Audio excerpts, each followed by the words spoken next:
Ya, dale. Pues a mí me tocó hablar sobre la historia de San Pelayo, entonces a mí me gustaría que usted me contara quién lo fundó, hace cuánto se fundó, entonces para ver si me habla sobre la historia de San Pelayo. Bueno, mira, este, el concepto de fundar es un concepto de origen colonial. Los españoles son los que utilizan el concepto de fundar, porque ellos tenían que escribir unos informes de la visita que hacían en estos pueblos y les pagaban de acuerdo con el informe. Ese informe iba, ¿cómo se dice?, aupado, para hacer creer, y todavía hay mucha gente que lo cree, que Antonio de la Torre y Miranda fundó a Montería, por ejemplo, el 1 de mayo. O que Antonio de la Torre y Miranda vino acá y fundó a San Pelayo. Pero cuando la gente oye fundó, es que él vino y él hizo el pueblo. Y eso no es así. El pueblo es el resultado de un proceso de más de 3 siglos. Entonces, lo que nosotros tenemos constancia, que sabemos realmente, es que en 1777, por el documento de Antonio de la Torre y Miranda, ya existe la ciudad de San Pelayo. Supuestamente por el informe ese de Antonio de la Torre y Miranda, por las investigaciones que se han hecho posteriormente, un trabajo que hizo Orlando Falborda, un sociólogo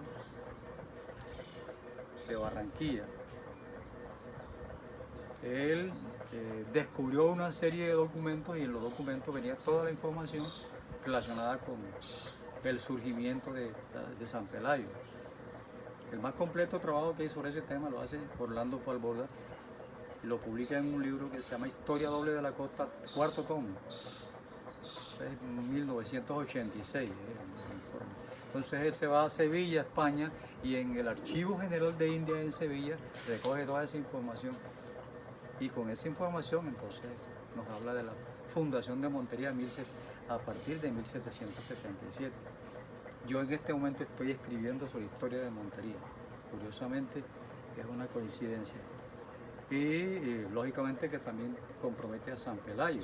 Estos pueblos todos, cuando uno los revisa, son pueblos hechos formados por indios, por negros, por blancos, por mestizos. Entonces, cuando uno llega a un pueblo de eso, encuentra incluso un barrio. En San Pelayo, por ejemplo, hay un barrio que en general es un barrio en donde predominan los negros. Hay un barrio que yo recuerdo mucho en San Pelayo, al norte, que es un barrio en donde decíamos nosotros, bueno, para allá están los indios, y decían para allá los indios, Pelayito, al mismo sur, norte de San Pelayo, no decía eso. Pero se trata de eso, lo que hacían los españoles eran reunir a la gente en un sitio, ¿no? Y hacían unas calles, hacían unas carreras y ahí establecían a la gente. Había una plaza pública, en la plaza pública estaba la iglesia, generalmente era el centro en donde estaban las personas más importantes. Estaba la iglesia, estaba el gobierno municipal y estaban las personas más importantes del pueblo. En el mismo sitio fueron organizándose posteriormente las instituciones educativas, las escuelas, por ejemplo. Entonces, lo que sabemos es eso, ¿no? Eso a orillas del río Sinú, por ahí cerca de la iglesia, de la cabecera, pasaba un cañito. Eso era un arroyo, llamado el arroyo del Águila. Hay unos libros en donde se menciona la historia de los arroyos, del arroyo que pasaba por allí, ¿no? Los españoles llegaron por acá por Lorica, entraron por la Ciénaga, por allá por el caño de Aguas Prietas en Ciénaga de Oro, siguieron derecho San Carlos hasta en donde hoy está Montería, ¿no? Eso se llamaba el caño del Purgatorio. Entonces fundan supuestamente, ellos dan en el informe la fecha del 1 de mayo la fundación de Montería, el 3 de mayo la fundación de San Carlos, el 6 de mayo la fundación de San Pelayo. O sea, se regresaron, ellos no entraron por el río, no se regresaron por el río, hicieron un corte pasando por Cereté, porque ya Cereté existía. Cereté es más viejo que Montería y que San Pelayo. Lorica, Cereté son los pueblos más viejos, entonces ahí organizan el pueblo, el pueblito. ¿Y usted cree que en esa organización surgió la idea del porro? Porque San Pelayo se conoce por su festividad en el porro. No, mira, primero de las bandas, ¿no? Sí. O yo diría primero lo que pasaba en el pueblo. ¿Qué había en el pueblo? En el pueblo lo que había era indígenas, había negros o afros, había blancos, había mestizos, como hoy. Nosotros somos un compuesto de todo eso. Nosotros no somos ni blancos, ni indios, ni negros. Somos un poquito de todas esas cosas. Entonces, en esa época, estamos hablando del siglo XIX, por ejemplo, había mucho baile cantado. Entonces, El baile cantado, ¿qué es el baile cantado? El baile cantado es el baile de la música de los negros, ¿no? Lo que hoy llaman el bullerengue. Desde esa época ya hablan del baile cantado. En Montería también había baile cantado, pero también había música de mestizos. Los grupos de gaiteros es música de mestizos. Pues ahí encuentras tú el instrumento de los indios, la percusión de los negros y la lengua, que es la lengua de los blancos. El español es la lengua de los blancos. Incluso el vestido que se usaba pues era un poco el vestido de los blancos, ¿no? Porque el vestido de los negros no era de buen recibo. Las autoridades coloniales, por ejemplo, en Cartagena un obispo prohibió el baile de los negros porque era vulgar. En México, en La Habana, también hicieron lo mismo por el vestido. De todas maneras, ahora, los instrumentos musicales de viento son otra cosa. Eso tiene una historia milenaria. Cuando uno quiere averiguar, por ejemplo, por la historia de uno de esos instrumentos, por ejemplo, los clarinetes o, por ejemplo, las trompetas. Si tú te vas a la Biblia y en la Biblia encuentras tú referencias a las cornetas y a las trompetas, a los cornetines. O sea que son instrumentos viejísimos. Cuando uno reestudia la historia de Egipto, por ejemplo, en la historia de Egipto encuentra bandas de música. Eran las bandas de música que iban a la guerra, porque la guerra también la hacían acompañados de la banda para dar ánimo. Pues lógicamente que no iban a tocar porros, pero tocaran, y de pronto interpretaban himnos, interpretaban música. Los indígenas también hacían eso únicamente en Egipto y en Mesopotamia, en Grecia, en Roma, no únicamente eso. Acá los indios cuando iban a la guerra, ellos lo que hacían música, pero no, ellos escandalizaban, gritaban. Hay un animal que dicen el chavarrí, cuando lo gritan, eso lo asustan, ¿no? Entonces prácticamente lo pueden asustar. Entonces, en Europa hay una historia de las bandas de música. Las bandas de música que hoy existen nacen en Europa. Ya, por ejemplo, en el siglo XVIII tú encuentras a los grandes músicos, Mozart, Chopin, Beethoven, muchos de esos grandes músicos y las grandes obras musicales ya en el siglo XVIII existen. Entonces, fíjate que todas esas músicas a fines del XVIII y principios del XIX las encontramos. Por ejemplo, en Francia ya existen los valses. Los valses no son de acá. La música de valses es música europea. Y en Europa, en la Revolución Francesa, como hija de la Revolución Francesa, están los valses. Cuando ustedes festejan o festejaron, todavía es la hora que algunas familias en los pueblos utilizan el vals del emperador, el vals Danubio Azul, para la fiesta de cumpleaños, los 15 años de los jóvenes y de las jóvenes. Entonces, todas esas músicas son músicas europeas. Las bandas musicales de viento son bandas musicales de Europa. Eso no es de aquí, eso vino de allá. De allá vinieron ellos, esos instrumentos. Dime tú, los primeros instrumentos de eso y las primeras bandas, de que se tenga noticia, las encontramos en Bogotá, en 1784, dicen los historiadores de la música. 1784. En el siglo XIX encontramos bandas de música en Bogotá, en Medellín, en Cartagena, en Santa Marta. Pero en San Pelayo no había bandas de música. No. Pues en Lorica encontramos bandas de música en 1860. Imagínate tú.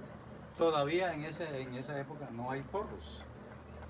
Y en San Pelayo, entre 1860 a 1900 probablemente, los músicos de acá, de Lorica, de San Pelayo, yo digo de Montería, de Momil, de Cartagena, empezaron a tocar con las bandas de música, con los instrumentos de Europa, la música que tocaban los negros. Por ejemplo, los negros cantaban fandango. El fandango no lo cantaban, no lo creaban para la banda de música. ¿Me entiendes? Entonces, los músicos que tenían alguna formación pasan esa música de los negros para la banda de música.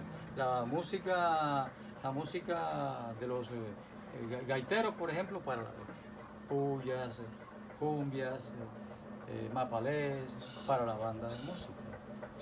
Ahí van dándose los pasos a finales del siglo XIX y a principios del siglo XX.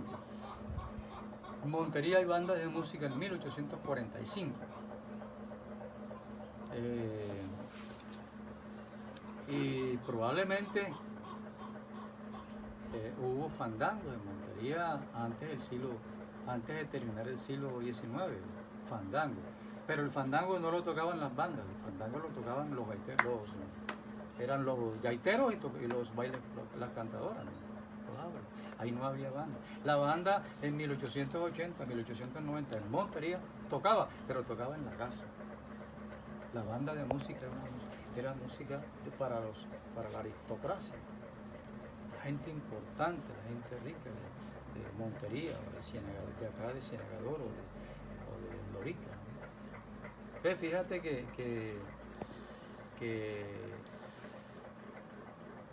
es más tarde cuando se produce ese tránsito a la banda de música y cuando la banda de música empieza a salir a la plaza pública a tocar, y en la plaza pública al principio podían tocar la música que tocaban las bandas europeas, y las bandas europeas que tocaban, en Europa se bailaban danzas, contradanzas, valses, otras músicas, que son músicas, repito, europeas. Pero acá se tocaban los porros, pero los tocaban los gaiteros. Entonces, cuando se produce el salto ese, la banda empieza a tocar el porrito y combinado con el vals, con el paso doble, que también es europeo. Entonces, tú todavía encuentras hoy música de bandas de música que tocan perfectamente valses, pasodobles, polcas, mazurcas, pero también tocaban la música de acá, la música de porros y fandangos. ¿Ya? Ahora, San Pelayo no es el primer pueblo que da bandas. No, Colomboy también se... ¿Tú eres de Colomboy? No sé. Yo pensé que eras de Colomboy, porque te iba defendiendo a Colomboy. Entonces, total que San Pelayo en 1902 nace la primera banda, pero ya había bandas en Lorica. En Montería ya había bandas. Te repito, en Montería en 1845 había bandas. Y en Lorica en 1860 había bandas. En San Pelayo no había. Si se da cuenta, allá casi no se nota tanto la idea del porro, tanto como se emplea aquí. Porque aquí se emplea festivales, se lo celebran, hay hasta una fecha entre el año expresamente para celebrar. ¿Qué fue lo que pasó a los loriqueros y a los monterianos? Que se les olvidó, que perdieron la memoria, y eso es feísimo. Porque perdieron parte de su cultura. Claro. Por eso es que en Colombia el Ministerio de Cultura tiene políticas para la preservación de la cultura. Eso es muy, muy importante. Entonces en San Pelayo la primera banda nace en 1902, pero los tipos en 1910 ya tienen obras nuevas. Pues inventaron una modalidad, un estilo, y ellos llamaron a eso el porro palipeado, pues el porro pelayero. Y eso a nadie le gustó mucho a la gente. En las fiestas de Montería, la banda de Pelayo iba, y las muchachas que antes bailaban en los bailes cantados empezaron a bailar en el fandango con la banda de música. Entonces se movían de una manera diferente, inventaron una vaina, un estilo para bailar, para mover el cuerpo, que no existía. Entonces eso produjo una revolución, pero bien brava en la cultura en ese momento. Produjo una revolución y eso asombró. Y entonces aparecen los mitos y las leyendas y las historias. María Varilla, por ejemplo, eso es un invento de esa época, ¿entiendes? Eran las peladas de esa época bailando en la plaza pública. Pero repito, eran niñas, jóvenes, muy respetadas, muy respetables. No eran prostitutas. Las prostitutas llegaron a las bandas, a los fandangos, ya como en el 40, en el 50, cuando hubo las fiestas en Corralejo. ¿Cuál cree usted que es la mayor fuente de ingreso aquí en San Pelayo? Agricultura, el comercio, ganadería. Aquí se presenta bastante la ganadería. Sobre todo la margen occidental del río Sinú. Hay mucho interés en ese tema, el negocio del queso, de la leche, y el ganado. ¿La pesca se ve un poco? A raíz del golpe que recibió el río con el nacimiento de Urrá, eso disminuyó, redujo un poco el interés y la riqueza ictiológica del río Sinú. Antes usted iba al río Sinú con un anzuelo y se iba con un bagre, cogía una cachama, ¿cómo se llama? Unos peces grandísimos. Había gente que se iba a buscar la comida del río con un anzuelo, con una atarraya.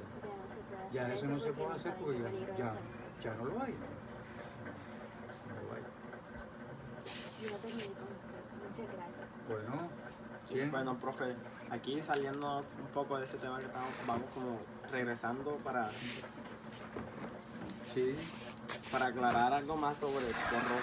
O sea, ¿quiénes fueron esos personajes, esos nombres que hicieron del porro aquí en San Pelayo que se sintiera como la cuna del nacimiento? Que aunque de pronto no fuera, o sea, el porro aquí en San Pelayo se hace sentir como tan propio. O sea, en todo Colombia lo han reconocido a San Pelayo, que tiene el porro como su carta de presentación, digamos. Perfecto, me gusta la palabra carta de presentación. Quiero comentarte algo. Quien no sabe la historia muere de engaño. Dice la canción, ¿no? Sí, señor. Entonces, quien no conoce esta historia, no le presta importancia. En Pelayo, en las escuelas, en los colegios, en las instituciones educativas, pronto no hay mucho interés en eso. Hay poca gente investigando sobre esos temas. Yo acabo de escribir un libro sobre María Varilla, acabo de escribir un libro sobre Alejandro Ramírez Ayazo, un músico importantísimo de esa época de San Pelayo. También hablo de Pablo Garcés. Hay unos nombres, ¿no? Tú me preguntas por los nombres. Yo te voy a decir, el compositor más importante, eso duélale a quien le duela. Yo no soy músico, yo no soy pariente de los músicos. De pronto algún cuñado ahí se metió, pero yo no tengo un hermano que sea músico ni nada de eso. No tengo nada que ver con ese tema. A mí me interesa el tema desde el punto de vista de la investigación científica. Cuando usted está haciendo investigación científica, a usted lo que le interesa es la verdad. O sea, usted ahí no puede meterse en otro cuento, sino saber la verdad. El conocimiento, el tema central, es el conocimiento científico. No es el chisme, no es que a mí me parece, no. Entonces me metí a investigar sobre ese tema y encontré que entre 1902 más o menos, 1915, nació la banda Ribana de San Pelayo. Ahí llegaron unos músicos, fíjate que ni siquiera eran de San Pelayo. Uno nació en Montería en el año de 1883, se llamaba Alejandro Ramírez Ayazo. Repito, no es mi abuelo, ni es mi primo, ni nada de eso. A mí no me interesa que él sea, lo conocí y lo recuerdo lejísimo. Imagínate, yo tengo 72 años y el viejito Lo conocí en San Pelayo, yo no hablé con él, pero yo lo conocí. No fue mi vecino. Bueno, tuvo una señora, porque él era compositor. Además de ser compositor, los compositores tienen una característica, la guitarra, y son muy enamorados.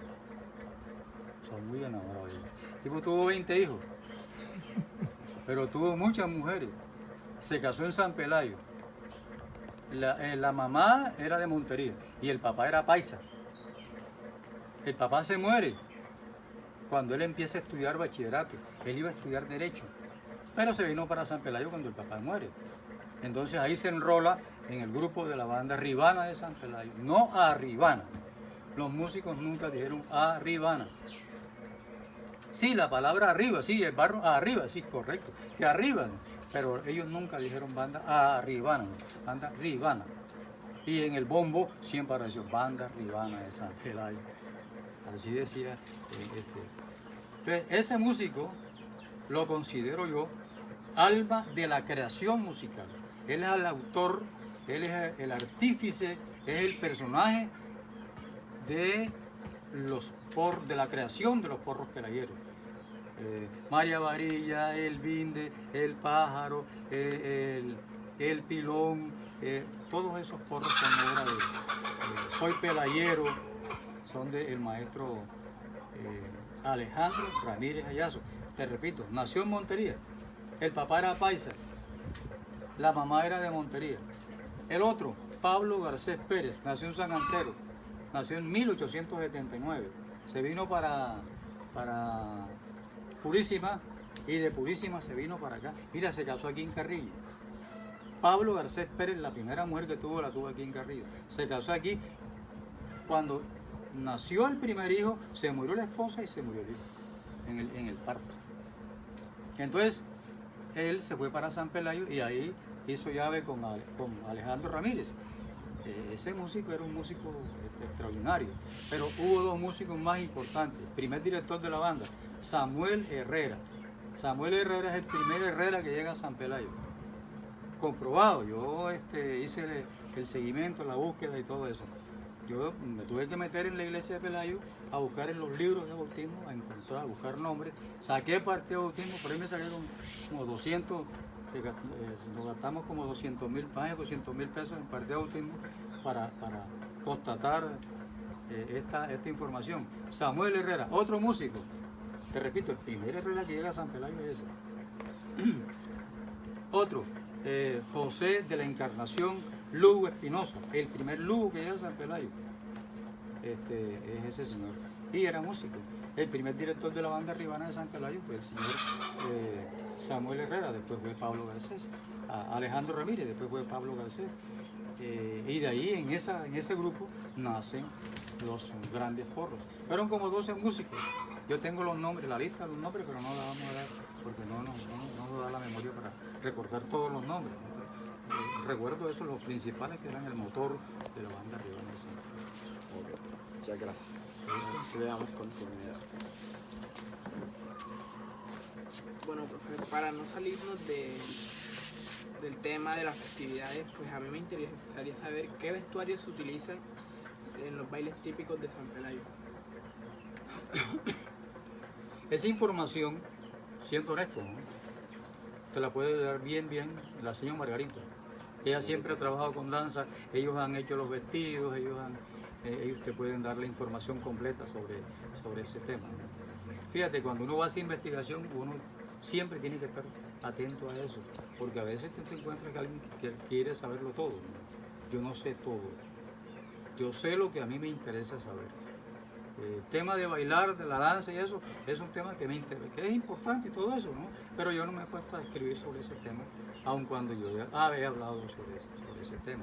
Pero fíjate que ellos escogen telas, escogen los vestidos, por ejemplo, tanto para ellas como para ellos, ¿no?, los bailadores.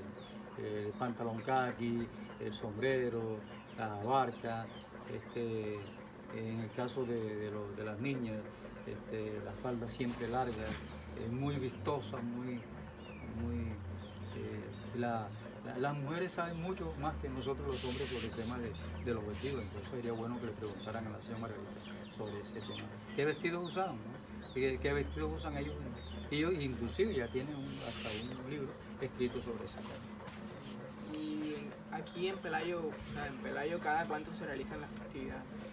Bueno, en San Pelayo el primer festival del porro, si te refieres al festival, nace en 1977. El primer festival en 1977.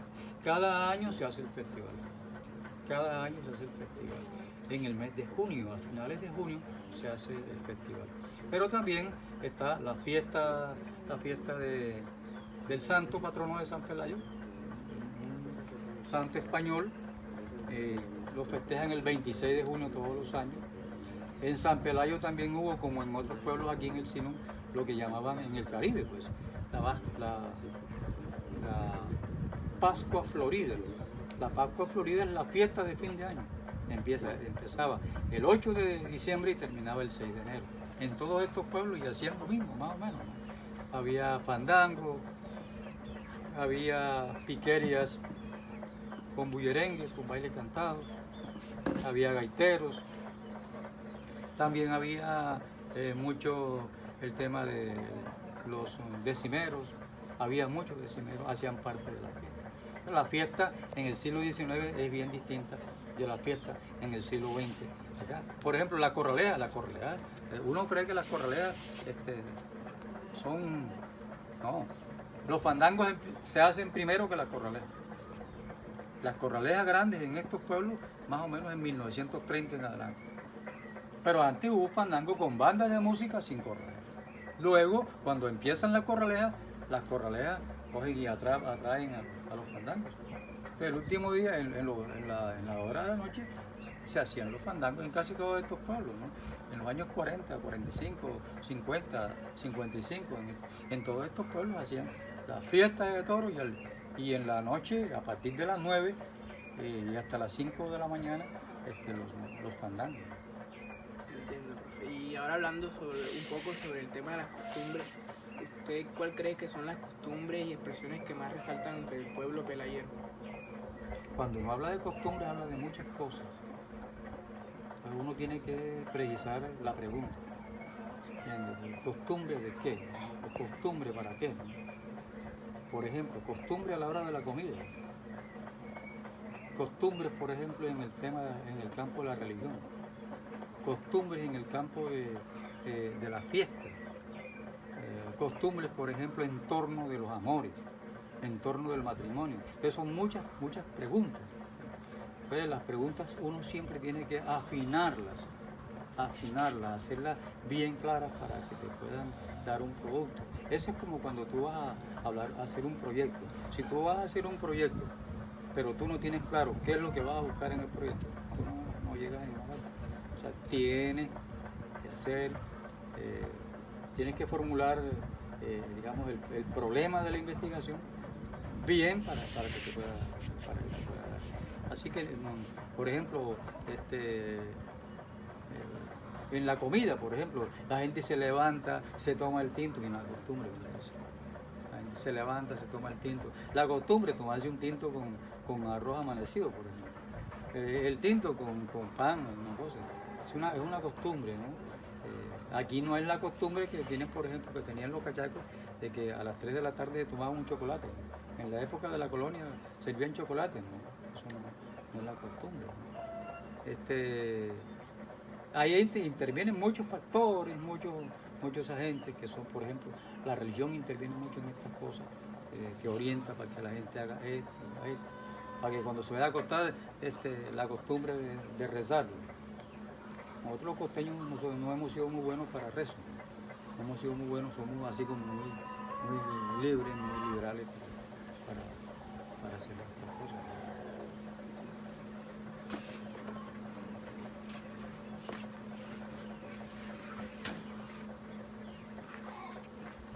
Bueno, bueno, sabiendo que la cultura San Pelayo únicamente no son el porro, sino tenemos que globalizar. El concepto de cultura es muy amplio. Bueno, ahora vamos a hablar un poco sobre lo que es la santería en San Pelayo, o sea, a qué santo se le hacía tributo y esas cosas. Bueno, fíjate que tú dijiste algo al principio. Si tú me dices santería y no me dices más nada, te hago la aclaración. O de pronto no te hago la aclaración, te respondo directamente qué es la santería.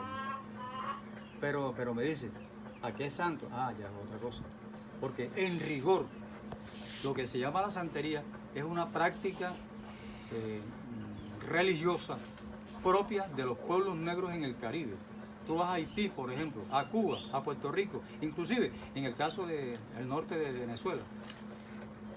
En la familia son aparatosos, son creyentes, tienen hasta altares, hasta en los cuartos, en las salas y todo eso. Ellos son santeros y tienen unos santos que son de origen africano. Cuando tú oyes, por ejemplo, la música de Ricardo Rey, en la música de Ricardo Rey encuentras, y en la música esa de salsa en el Caribe, Changó era un dios africano. Y ellos, a Changó, a Yemayá y a Uya, una cantidad de santos, esos son los santos de los pueblos afro. Y a eso es a lo que se le llama la santería, pero en Haití, por ejemplo, es un pueblo muy santero. Pero cuando tú me preguntas, profe, ¿cuáles son los santos a los cuales se le hacen fiesta en San Pelayo? Bueno, en San Pelayo nos acogemos hace un pueblo en general católico, aun cuando últimamente hay de toda clase de grupos religiosos, pero en general al pueblo se le hace la fiesta al santo que lleva el nombre. Eso fue el mismo Antonio Latorre Miranda. Este pueblo va a llevar el nombre de San Pelayo. San Pelayo es de origen español. Entonces, los 26 de junio se le hace la fiesta. ¿Y con qué se hace la fiesta? Se hace una misa, se hace una procesión, una fiesta al santo. San Pelayo es el 26 de junio. ¿Por qué el 26 de junio? Porque el 26 de junio fue el día que murió el santo. ¿Se sabe cuándo murió? No se sabe cuándo nació. Se sabe que nació en el 911. Murió el 26 de junio de 925. O sea, murió más o menos de 1926, 14, 15 años. Entonces fíjate que San Pelayo, a la Virgen del Carmen también se le hace fiesta en San Pelayo y se le hace hasta con procesión. En la Iglesia Católica se habla de la Virgen del Carmen, pero la Virgen del Carmen es una especie de, ellos dicen una advocación, es una representación de la Virgen María. El 13 de mayo también es una fiesta a la Virgen María. También se hace fiesta a Santa Lucía. Y antes las fiestas de Santa Lucía eran unos tremendos fandangos que hacían en casi todos estos pueblos. Entonces fíjate que estamos hablando de muchas fiestas. No es fuerte San Pedro y San Pablo, no es fuerte. Inclusive de pronto en el caso de San Pelayo, San Juan, pero fíjate que no se le hace la fiesta a San Juan, se le hace la fiesta a San Pelayo. En Pelayo se acostumbró la gente a decir San Juan Pelayo. No, es que el nombre no era Juan Pelayo. El nombre del santo en San Pelayo no era Juan Pelayo, sino San Pelayo o Pelayo, porque el nombre era Pelayo. Pues, por ejemplo, y por eso es que en el caso de San Carlos, el caso de San Marcos, el caso de San Pelayo es Pelayo, el nombre es Pelayo. Ah, bueno. Pero también se escucha, o sea, hay gente que le hacen tributo a otros santos, o sea, no recuerdo nombres ahora, que por decir una necesidad, ya sea médica, de un familiar. Claro. Sí, es que estos pueblos son pueblos creyentes, ya esa es otra cosa. Personas, familias, por ejemplo a San Gregorio, a San Antonio. La muchacha que quiere tener novio que le reza a San Antonio. Entonces fíjate que hay una cantidad de prácticas de tipo ideológico, religioso, hasta mítico, mitológico. Cuando quieren que llueva, les cogen y meten un sapo siempre se cogen y entierran un sapo boca arriba. Entonces hay una cantidad de creencias de tipo religioso, pero fíjate, ya te decía Santa Lucía, ¿no? una santa a la que se le hacía. Pero lo más importante son el mes de mayo es el mes de la Virgen María, ¿no? El mes de el caso de junio es el caso de San Pelayo. Pero son los más representativos, ¿no? Pero Santa Lucía también tenía, ahora últimamente menos que antes, pero se le hacía fiesta. Pero el más importante es San Pelayo, la Virgen del Carmen y la Virgen María. Ok, bueno, y tocando el tema de mitos y leyendas, ¿sabes que en los pueblos pues, generalmente a los niños o a las personas y a los viejos también? Y a los viejos. ¿En qué creemos nosotros? No, o sea, sobre todo con los mitos ya, que intimidan al niño con cuentos para, por ejemplo, si un niño que no hace caso, que es grosero, le meten o sea, lo amenazan, ¿no? Que te va a llevar el duende y qué tal, con todos esos mitos así en los pueblos. Bueno. O sea, mitos y... Es importante que le prestemos atención al tema de los mitos, porque en algún sentido los mitos gobiernan nuestra vida. ¿Entiendes? Los mitos no son ni totalmente ciertos, pero tampoco totalmente falsos. Y mitos existen en la historia de la humanidad desde hace mucho rato. Si tú lees a los griegos son los padres de los mitos. Tú lees la Ilíada no es eso, otra cosa que eso. La Ilíada y la Odisea, ¿no? Entonces fíjate que para ellos eso es verdad. Para ellos los mitos son verdad. O sea, los mitos no son mentiras. En el siglo XIX inclusive los mitos son mentiras. Pero los estudios antropológicos que se han hecho sobre ese tema están hablando de otra cosa.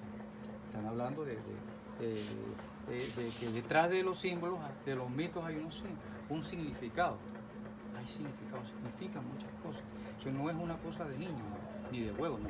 Es más, eso en las personas mayores. Hay personas mayores que no te pasan por debajo de una escalera ni que pase lo que pase, es mala suerte, trae mala suerte, ¿entiendes? Y eso gobierna la vida de ellos. Va a pasar una escalera ahí, no, se bajan, ¿entiendes? Porque desde hace mucho rato a ellos les enseñaron eso.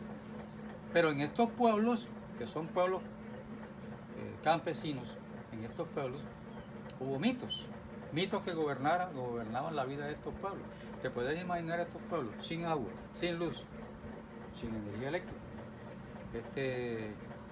Gente que se dormía temprano, 7 de la noche ya todo el mundo tenía que estar acostado. Pueblo de estos oscuros, te puedes imaginar cómo hacían. Entonces, pero cuando uno está enamorado, por ejemplo, ¿no? Hace lo que sea. Uno enamorado es capaz de pasarse el mar rojo, el río nadando. Eso, o sea, cuando uno está enamorado es capaz de hacer lo que sea. Entonces, el tipo cogió un caballo, se fue al obligado y de allá visitando a una novia, ¿no? Y allá se vino, a medianoche pasó, cuando viene por el camino tipo 12 de la noche, fíjate que 12 de la noche, o sea, a medianoche, encontró un niñito llorando en el camino y entonces vino el viejo, el señor que venía en el caballo, cogió al niñito, pobrecito, y lo subió a las ancas del caballo. Cuando viene en el caballo, entonces el peladito le dijo, papá, míreme el diente. Papá, míreme el diente.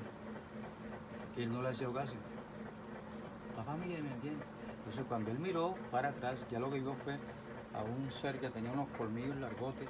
Cuando vio las piernas, ya le arrastraban sea, el niñito ya no era un niñito, sino que iba creciendo, iba creciendo, iba creciendo y creciendo. Y el caballo estaba que se caía. Total que cuando él vio lo que había pasado, como él sabía mucha oración, fíjate eso, ese es un dato que no es menor, es importante. Él sabía mucha oración y empieza a rezarlos oración. Y el tipo iba armado con oraciones. Entonces él, cada vez que él rezaba una oración, el personaje que llevaba al lado, atrás, le decía, esa me la sé yo, esa me la sé yo, hasta cuando rezó la oración del gallo negro. ¿Quieres que te cante te la rezo? Te la Sí, digo, sí. te la digo. Es peligroso, no se puede decir, sí. Esa oración no se puede decir. Esa oración no se puede decir. Total que él rezó la oración del gallo negro, que empieza más o menos, no se la digo. Entonces, cuando él rezó la oración, lo que fue, la persona a la que yo entrevisté, que me contó la historia, me dijo así, palabras, comillas, blululum. Lo que fue como se arrancó y se fue. Cuando él llegó a la casa, el caballo cayó muerto y él llegó tiritando de frío, titiritando de frío, perdón, de fiebre, un escalofrío. Entonces, fíjate, duró 3 días con escalofrío. Entonces, ¿de quién estamos hablando? ¿De qué mito estamos hablando? Estamos hablando de un mito, probablemente el mito más importante en toda esta región. Hice una investigación sobre ese tema aquí, con mis estudiantes de grado 11, 10 y 11. El mito, yo creo que los pelados ya ni se acuerdan de eso, pero yo sí me acuerdo de eso, ¿no? Porque además escribí, tengo una cosa escrita sobre eso. El zancajo de la noche. Zancajo de la noche. Un hermano mío, hermano mayor, salió a medianoche de la casa donde él estaba y venía por la calle, esa calle en San Pelayo se llama la calle de las Flores. Y cuando él venía, oyó una cosa, un grito pero profundo. Él me dijo a mí, me puso la cabeza grandota, cogió por la calle principal. Cuando coge la calle principal iba entrando a la plaza, oyó otra vez, pero por acá, al frente de donde él iba, el grito otra vez. El tipo salió corriendo y dice que si él no corre tanto, se lo hubiera cogido en el camino. Él cogió y empujó la puerta y se metió a la casa, entró a la casa. Ese mito se llama el gritón. Yo hablé con un señor de Pelayo que me contó, yo lo vi, profe, yo lo vi. Mira, ¿cómo hace uno para decirle, usted es un mentiroso, usted es un... No puedo decirle eso. Para la gente, los mitos son verdad. Y uno tiene que respetar eso, porque eso gobierna la vida. Ni por el lado que tú vayas a hacerle cambiar el pensamiento. Mire, yo lo vi, y él era un hombre que tenía como un moco en la nariz. Cuando él gritaba, levantaba ese moco como un elefante y gritaba muchísimo. Ese es el gritón. Fíjate, eso no es de juegos, ni es para asustar a los niños con el cuento del coco. Y era un coco, no, que era un viejito que te va a llevar un saco. Eso es diferente. El mito es real. ¿Qué quiero decir con esto de que es real? Yo no estoy diciéndote que tú creas o no creas en eso, que eso es verdad o no. Lo que sí te digo es que no son totalmente ciertos ni totalmente falsos. ¿Me entiendes? Así era en Grecia, así era en Roma, así era en todos los pueblos del mundo. Existen mitos, de una manera o de otra. Entonces fíjate, estamos hablando del zancajo de la noche. El zancajo de la noche es capaz de pasarte una calle de un paso, que como es una persona. La palabra zancajo viene de zanco. Las piernas son larguísimas. Aunque se te aparezca como con la forma de un niño. A mí como son historias que cuentan varias personas y cada persona cuenta su propia historia. Un día me contaron una historia de esta en el Carito. Había un zancajo de la noche que guindaba una mano que se acostaba por un pasadizo. Pasaban las personas. Entonces un día encontró un tipo malo, así como tú, por ejemplo, un tipo joven, pero malo, ¿no? Yo no sé si eres así tan malo, pero total, atrevido, valiente. ¿No? Hoy, esta noche, total que el tipo pasó y encontró la materia. El mito sacaba la pata, la pierna. Imagínate, una pierna largota, a mecerse. Y en una de esas que sacó la pierna, el tipo este atrevido, el carito lo cogió, lo agarró y se manejaron los dos. Bien. A puño. O sea, se revolcaron a darse puño, a darse. Se para ¿cómo es el tipo y dice, es la última vez que vas a guindar más que aquí. Entonces el tipo le dijo también, es la última vez que tú pasas por aquí. O sea, son historias en las que tú ves ahí tradición oral, ves imaginación, ves creencia, en fin. Pero bueno, existe, es una realidad la existencia del mito. Te estoy hablando del mito del zancajo, del gritón, te estoy hablando de la custodia. A medianoche tú venías por un sitio y aparecía una luz brillando, una luz, y te perseguía por aquí, por acá. El duelo de brujas, tú venías por un camino y la bruja te enredaba y te hacía perder el camino. Eso son historias recurrentes en la vida de estos pueblos. Estos pueblos, para poder entenderlos, tenemos que conocerlos también en su pensamiento. Ok. Bueno, vamos a darle el paso al siguiente compañero para... Profe, ahora vamos a hablar sobre usted. Ajá, eso sí está fregado.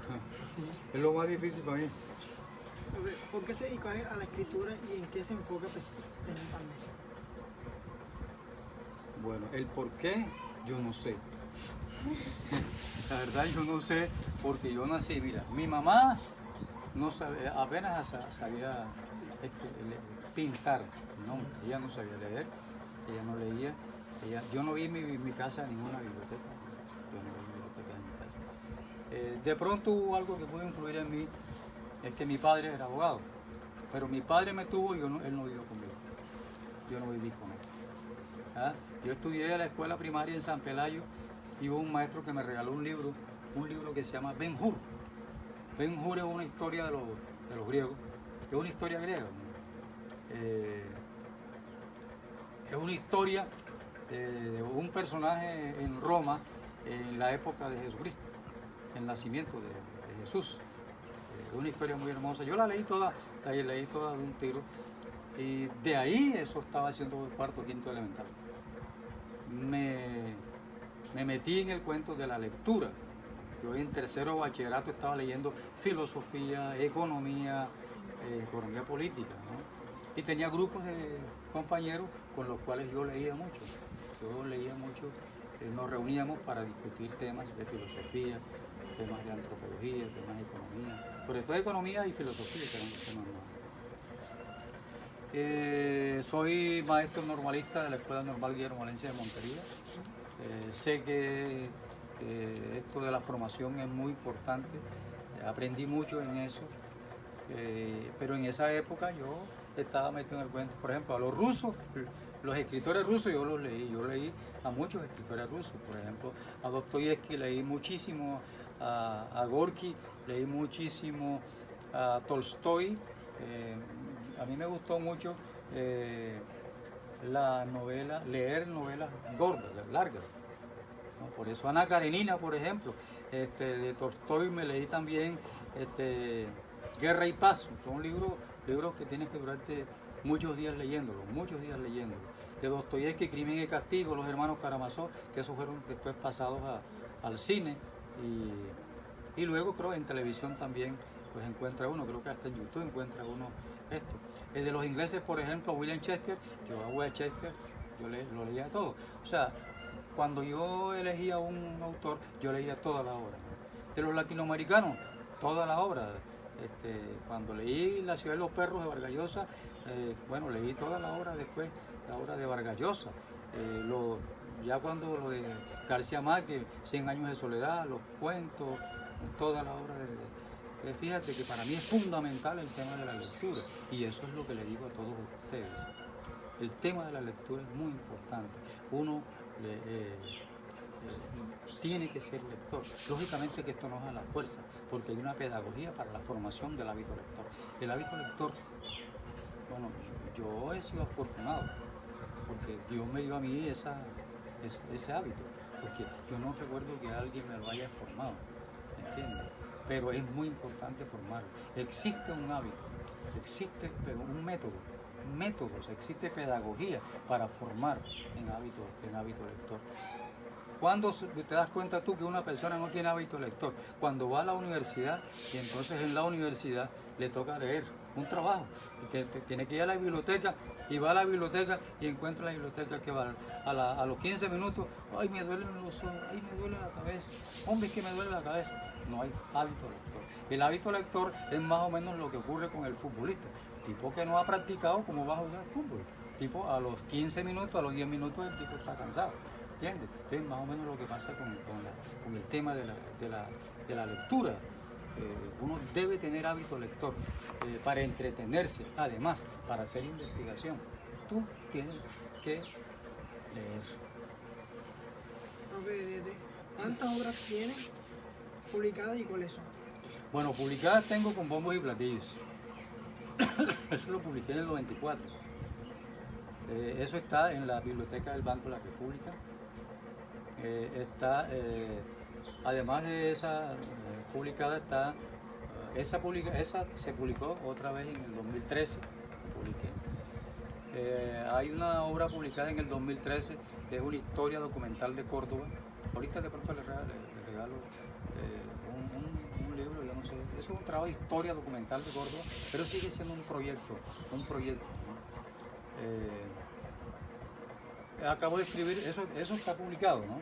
Inéditos, tengo un trabajo sobre historia documental de Córdoba, pero convertido en varios volúmenes. Primer volumen, historia documental de Córdoba. Volumen 1, Los Cenúes, volumen 1.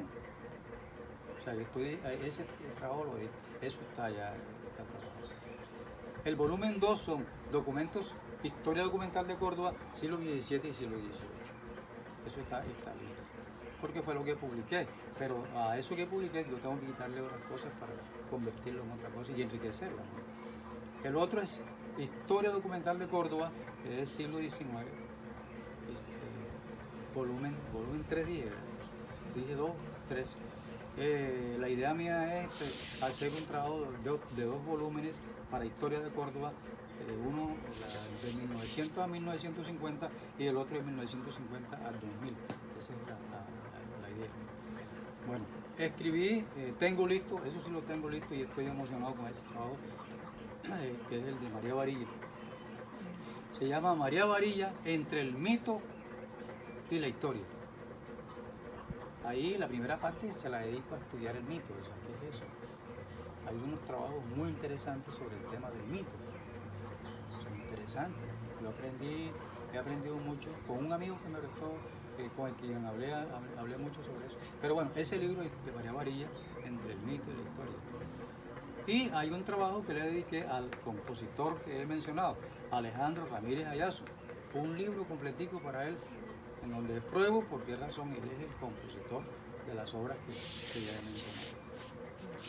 Profe, ¿cuánto tiempo le dedica usted a escribir y llena un método específico? Perfecto. Esas preguntas son bien interesantes porque la persona que le hizo ese cuestionario sabe para dónde va. Mire, yo trabajo, él lo puede decir, 7 de la mañana estoy aquí, yo camino de 5 a 6 todos los días. Yo necesito a las 7 de la mañana aquí, hasta las 4 de la tarde, 5 de la tarde. Estoy escribiendo. Me levanto a almorzar, me levanto a tomarme un tinto, pero aquí estoy, así como me han encontrado. En este momento estoy haciendo un trabajo sobre historia de Montería, pero es un trabajo, como decía, de Sábado Feliz, un muñeco burro, ¿no? Un trabajo, pero bien bravo. Historia de Montería, y estoy trabajando, repito, de 7 de la mañana a 4 o 5 de la tarde. Y fíjate, me queda tiempo para ver fútbol, para ver películas. Yo generalmente en la noche no me ocupo de eso, de escribir. No, porque uno tiene que esforzar mucho la vista, y no me gusta. No me gusta. Yo no tengo ningún un método especial. Como estoy haciendo investigación, yo no escribo sobre algo que no sé. O sea, yo para poder escribir sobre algo, bueno, hay unas cositas ahí que es bueno que ustedes las sepan porque ustedes van a necesitar y necesitan de la investigación. Uno no se puede meter a investigar lo que no sabe, en un tema que no le gusta y que no sabe. No se metan en eso. No, que yo quiero saber astrofísica. No, que yo quiero saber sobre las leyes de la física en el universo. Yo nunca he leído esas cosas, yo como voy a meterme a estar investigando sobre esos temas. De pronto que cojo un libro para saber algunas cosas, bien. Pero para hacer investigación sobre ese tema, no te metas en eso.